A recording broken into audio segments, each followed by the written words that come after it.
Ladies and gentlemen, welcome to We Love It Raw Go to Hell edition. Because in just a week and a half, we are going to be going straight to hell and back, as hell in a cell is fast approaching. And it is fitting that this week's episode of We Love It Raw is named Go to Hell because of hell in a cell and because of certain matches that are going to be taking place inside the cell. And one match that's going to be taking place inside the cell is the feud between Reigns and Bray Wyatt. And this has been dating back since the early summer of June at Money in the Bank, when Roman Reigns climbed the ladder to potentially have that briefcase and to be the future of the WWE, but that was quickly taken from under his feet by Bray Wyatt. And since that time, Bray and Roman have been engulfed in a massive war that has even gotten family involved. Family as in Luke Harper, now Braun Strowman, Dean Ambrose, Chris Jericho, now Randy Orton. But that's all in the past. It's time to focus on this match at Hell in a Cell. I'm going to take you on a little bit of a tour. A flashback tour, if you may ask. It was a few weeks ago on SmackDown that Bray Wyatt was talking about Roman Reigns. And then Roman comes out, has a stare down with Bray, and just says the infamous words, hell in a cell. Bray got down on his knees and then said this, I'm willing to die for you, Roman. I'm willing to die.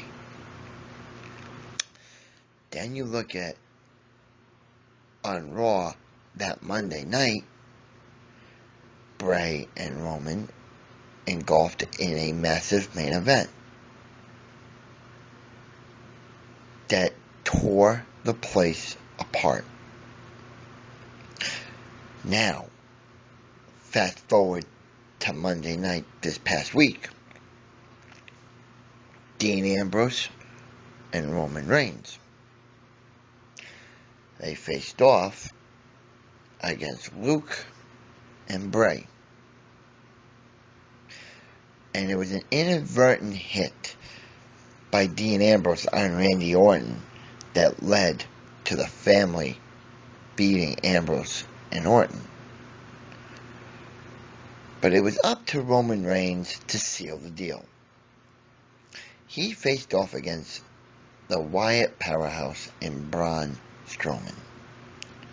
Now, since Braun Strowman was introduced to the Wyatts, he has been an immovable force. Immovable. This guy's been a beast. But the beast was slayed because Roman Reigns beat Braun Strowman.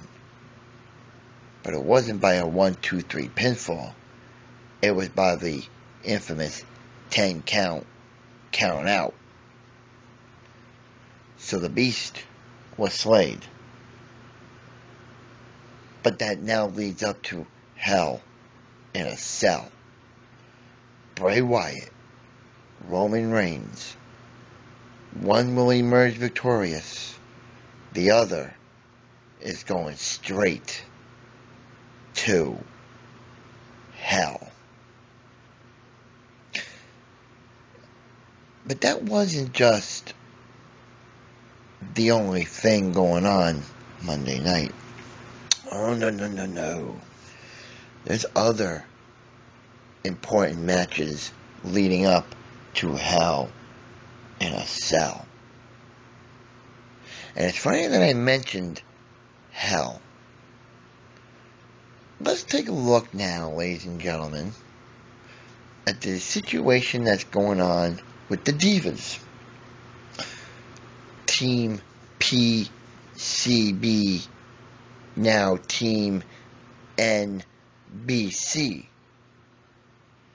versus the Bellas. Now, you're probably wondering how this got to this point. It's very, very simple. At Night of Champions, Charlotte won her first Divas title in WWE. And Paige was there with Becky, and they were, congratulating Charlotte. Paige then did a complete 360. Called Charlotte a nobody, a roadblock, and a blip on the radar. So then that led to weeks and weeks now of Paige doing another 360, as she apparently is in support of her team, does another 360, goes against her team, does another 360, and apologizes, does another 360, and abandons the team. Then Natty takes over. Paige does another 360, takes her out, does another 360, faces off against Natty.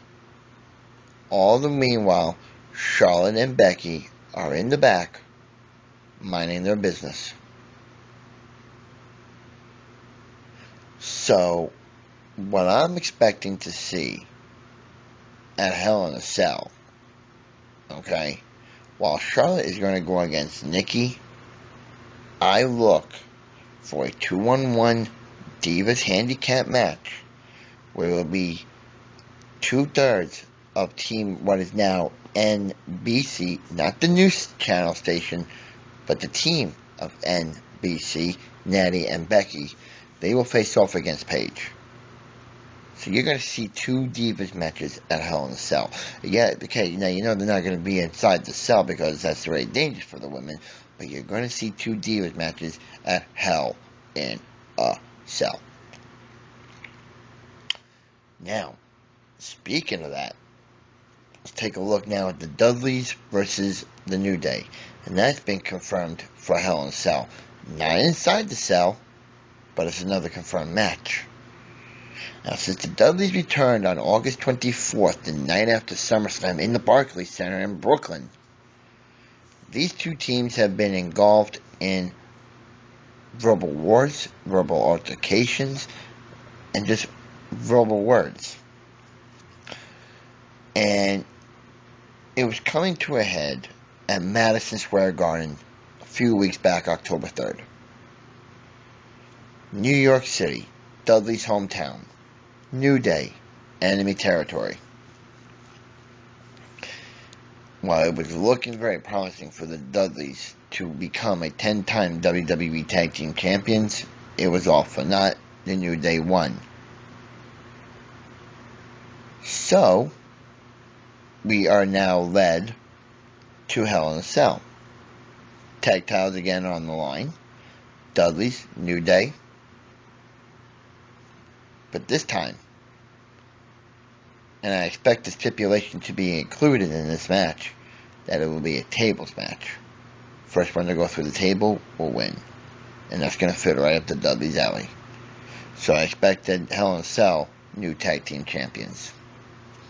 Then you got the ongoing feud, which is a really bad feud, if we may say so, between Kevin Owens and Ryback.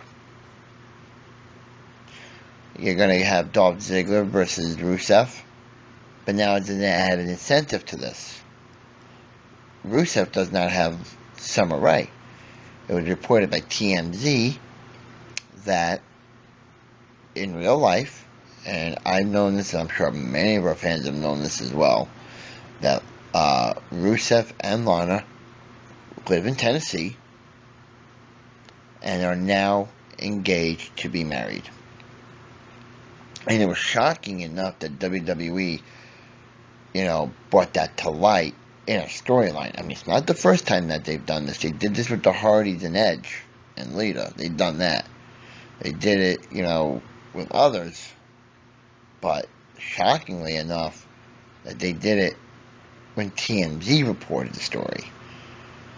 So that's a added, insult to injury, if you may say, for Ziggler, because he had a thing for Lana. And I'm wondering where this is going to go. So, you're probably going to see that at Hell in a Cell.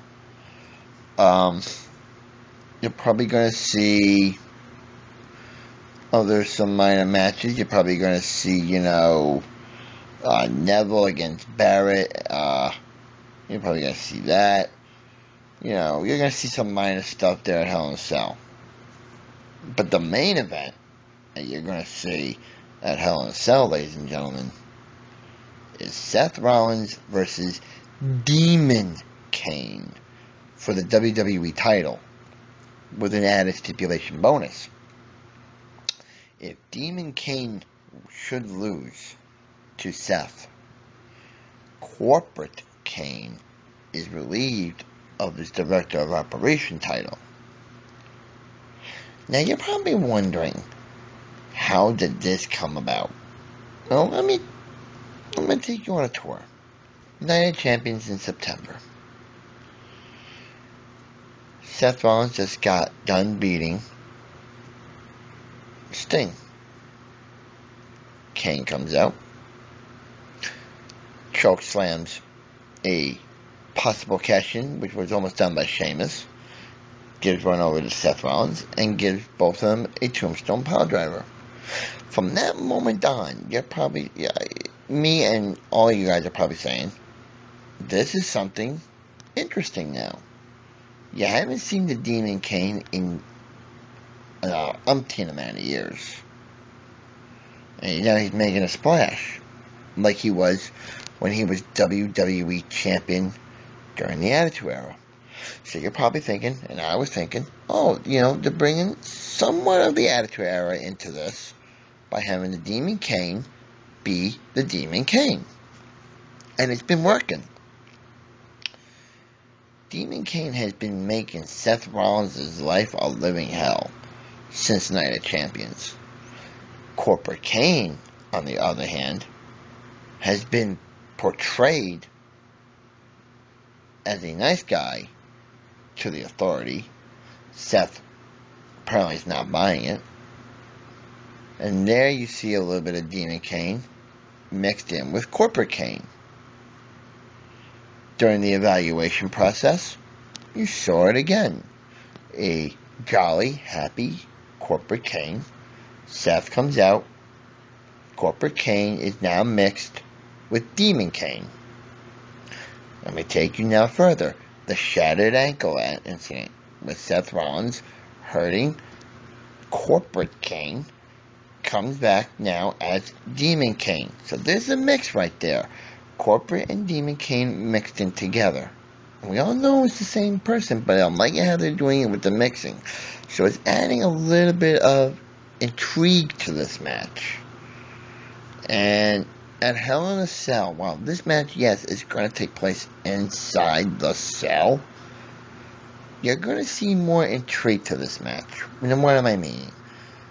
What you're probably going to see is Corporate Kane come out first, insert himself into the match.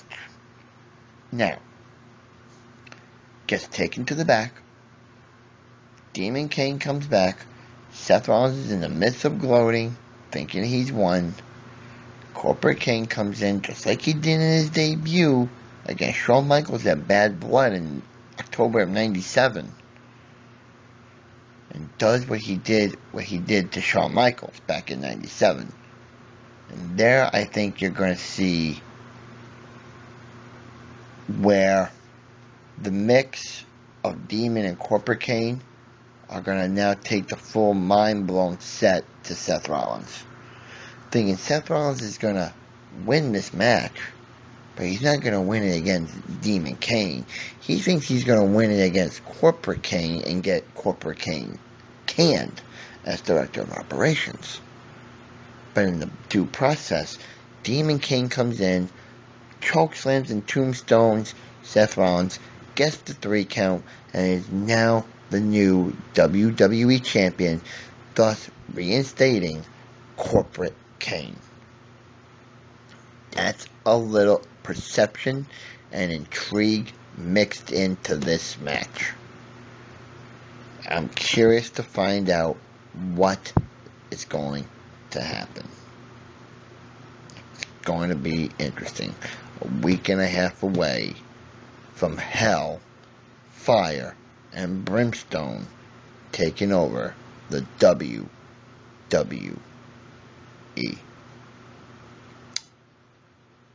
So that will do it, ladies and gentlemen, for the Go to Hell edition of We Love It Raw. And a couple of side notes about the WWE Network. There has been some interesting shows debuting on the WWE Network. We had the live event from MSG, in which I was there. That was good. That's on the WWE Network. You now have Eric Bischoff's Top 10 Controversial Moments. Very good show. WCW's Top 10 Unbelievable Moments, hosted by DDP. Great show. The NXT All-Star SummerSlam panel. Good show. You're going to get Breaking Ground in a few weeks. You had a new edition of WWE 24 NXT. And this coming Monday night, you're going to have Austin versus Brock on the podcast. So the month of October is shaping up to be epic for the WWE Network. I suggest, for those who do not have it, get the network. You will love the on-demand content for the network. It keeps getting better and better. And that's going to do it for We Love It Raw and WWE Network. I am the boss, Chris Coury, and from my colleague, who is miles and miles away doing his thing to make this show better, Mr. Caldero. We just kept on reminding you, keep it real, keep it raw, and remember to go to hell and back. Until next week, signing off.